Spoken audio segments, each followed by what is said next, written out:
growing up in a suburban town, the first time I realized that there was homelessness within my town, and not just in Trenton, New Jersey, and not just in Philadelphia or New York, but that in towns and in suburbs, everywhere there's homelessness, and that it's pervasive, is a pretty eye-opening fact for a kid to realize. And then you start, if you tell that kids that there are homeless families, not just in Chicago, but there's homeless families all over the state, then, you know, they don't really have a way to conceptualize that. So they start thinking, well, where do they live? And that's when you start talking about, well, maybe they live with relatives. Sometimes they will live in a motel.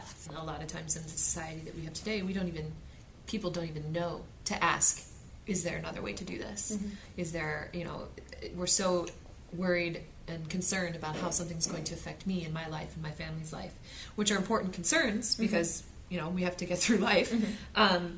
But they don't even realize to ask certain questions about, well, what about, you know, how my actions affect other people, or how what I'm doing, you know, it affects outside of myself. Absolutely. Yeah, absolutely. Totally. And seeing, like, what does it mean for Jewish youth to sit around and talk about being like a tzaddik, like a righteous person, and we're not talking about social justice, and we're doing it all day. So, and how does that make sense to us?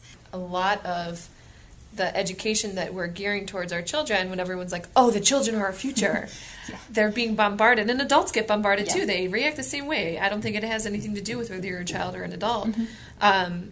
You get bombarded with the problems, and you get bombarded with the horror stories, and there's no real connection. A person gets overwhelmed and feels powerless and therefore disengages, as opposed to the idea of creating engagement within your community, creating positive experiences that are reinforcing that when an issue comes up that is challenging and a little scary, a person feels more connected, feels more prepared, and more I already said more connected, but more connected to finding a solution to the problem and feeling more empowered to find it.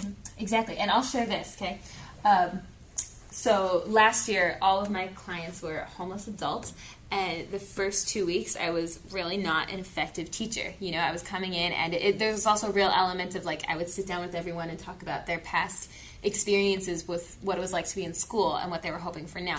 And so people were sharing a lot of trauma, and I was really holding that trauma, and I wasn't moving anywhere with it. And the second that I realized that it's ineffective to look at anyone's life and call that a tragedy, that after that you become partners and you move together.